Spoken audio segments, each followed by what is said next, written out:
औज़ुबिल्लाहिमिनश्शैतानिर्रजीम बिस्मिल्लाहिर्रहमानिर्रहीम। पाकिस्तान और दुनिया भर से देखने और सुनने वालों को अस्सलाम वालेकुम।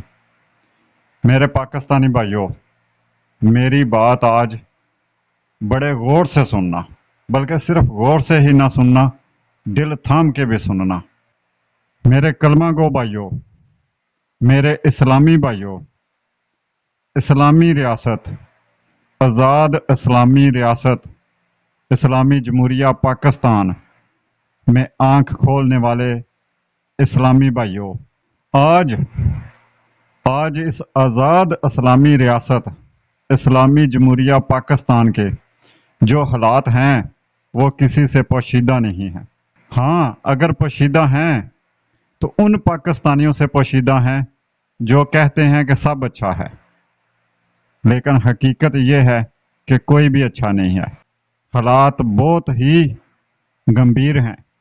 जो कहते हैं कि सब अच्छा है, उन्हें शायद महंगाई नज़र नहीं आ रही, उन्हें नज़र नहीं आ रहा कि गरीब आदमी का बिजली के बिलों ने क्या हाल कर दिया है।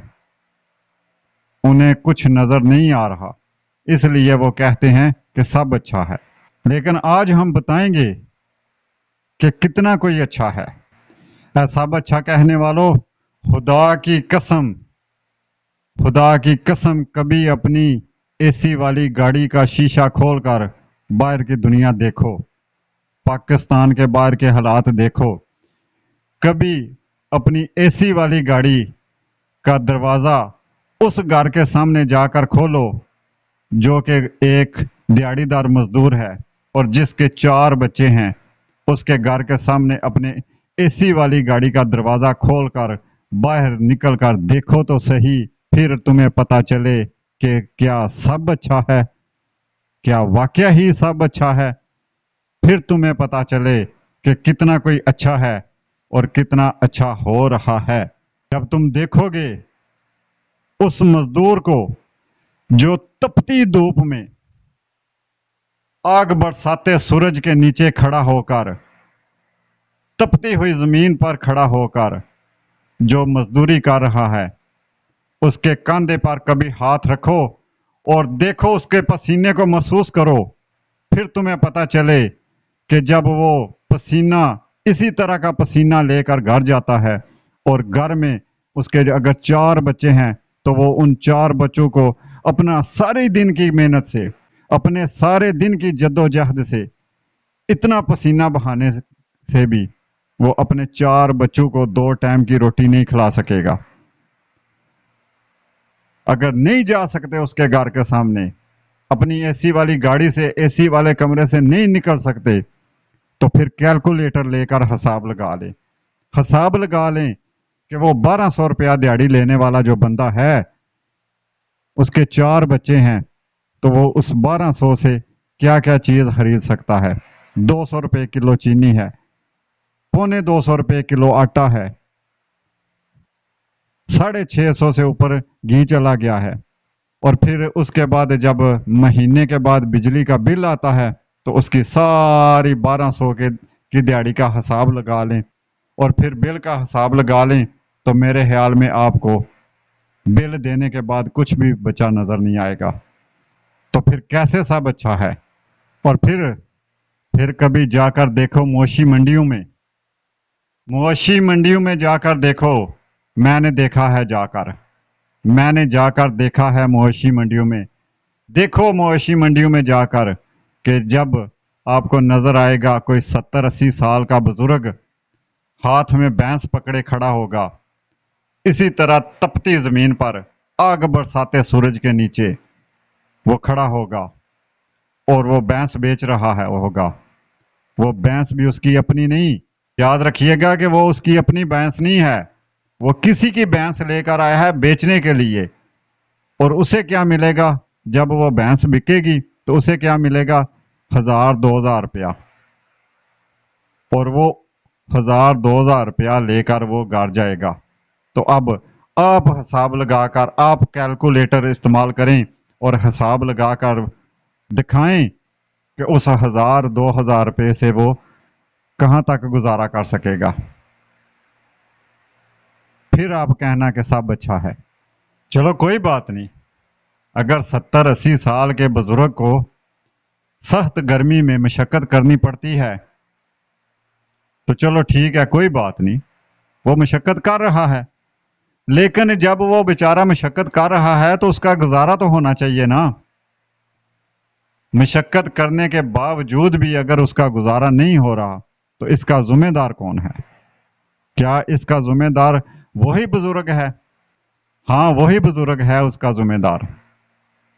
वही बुजुर्ग जिम्मेदार है कि जो इतनी सख्त गर्मी में भी 1000-2000 रुपये लेकर जाएगा, तो जब वो 2 टाइम की रोटी अपने बच्चों को नहीं खिला सकेगा और फिर महीने के बाद बिजली का बिल नहीं दे सकेगा, तो इसका जिम्मेदार वही बुजुर्ग है, वही बंदा है। क्यों ना हो वो जिम्मेदार? बच्चे उसके हैं, जिनको वो रोटी नहीं खिला सका, बच्चे वो उसके हैं।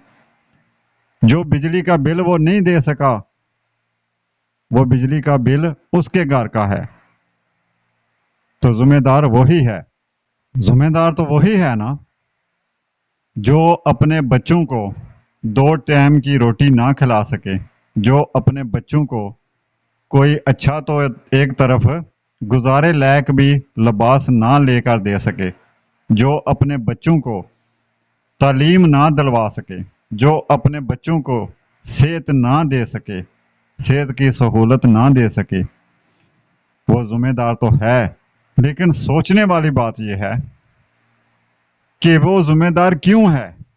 इस क्यों का जवाब शायद इस बात में है कि उस 70-80 साल के बुजुर्ग ने जब होश संभाला होगा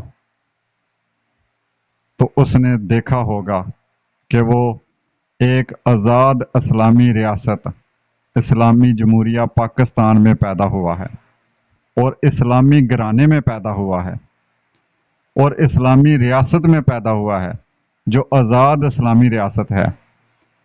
उसने सोचा होगा कि वो उस घराने में पैदा हुआ है, उस रियासत में पैदा हुआ है जो मुसलमान है, जिनका ईमान है अपने नबी सल्लल्लाहु अलैहि वसल्लम पर, अपने आका हज़रत मोहम्मद सल्लल्लाहु अलैहि वसल्लम पर। और हमारे नबी सल्लल्लाहु अलैहि वसल्लम ने हमेशा इंसानियत के साथ भलाई का दर्स दिया है, इंसानियत के साथ प्यार की नसीहत की है।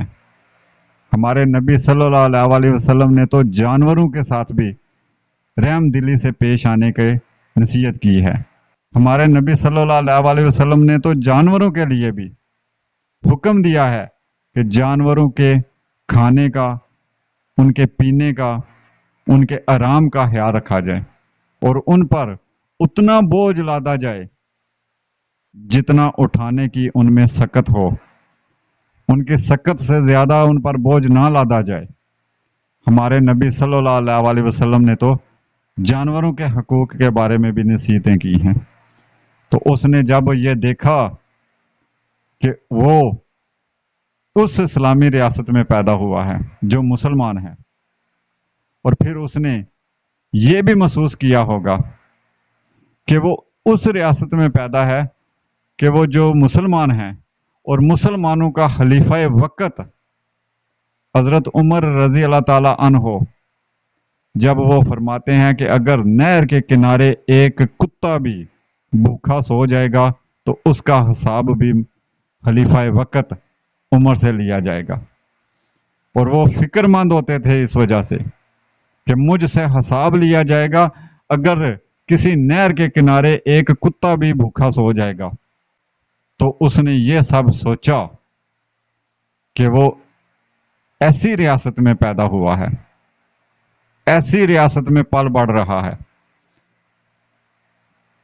कि जो मुसलमान हैं और मुसलमानों का नजरिया, मुसलमानों का अकीदा, मुसलमानों का ईमान ऐसा है। लेकिन इस मुल्क, इस रियासत, इसके गरीब बाशिंदे, मजदूर तबके की किस्मत में सिर्फ सिसकियां ही लिखी हैं। वो बेशक जितनी मेहनत करें, वो बेशक आग बरसाते सूरज के नीचे खड़े हो जाएं, तपती जमीन पर नंगे पांव चलें, हड्डियां तोड़ मेहनत करें, لیکن پھر بھی خوشحالی ان کی قسمت میں نہیں ہے۔ کیوں؟ کیونکہ ہم مسلمان ہیں۔ پتہ نہیں وہ کون لوگ ہیں جو جہنمی ہیں۔ ہم تو جہنتی ہیں نا، ہم نے تو جہنت میں جانا ہے۔ ہم مسلمان ہیں، ہم نے جنت میں جانا ہے۔ پتہ نہیں وہ کون لوگ ہیں جو جہنمی ہیں، جو یہ سمجھتے ہیں کہ عوام کو صحت، تعلیم، خوراک دینا حکومت کی ذمہ داری ہوتی ہے۔ پتہ نہیں وہ کون لوگ ہیں، وہ کدھر رہتے ہیں، وہ کس دنیا میں رہتے ہیں۔ خیر، قصور اسی بزرگ کا ہی ہے۔ اس کے ساتھ ہی اجازت چاہتے ہیں۔ اپنا بہت بہت خیال رکھیے گا اور ہمیں بھی دعاؤں میں یاد رکھیے گا۔ فی امان اللہ۔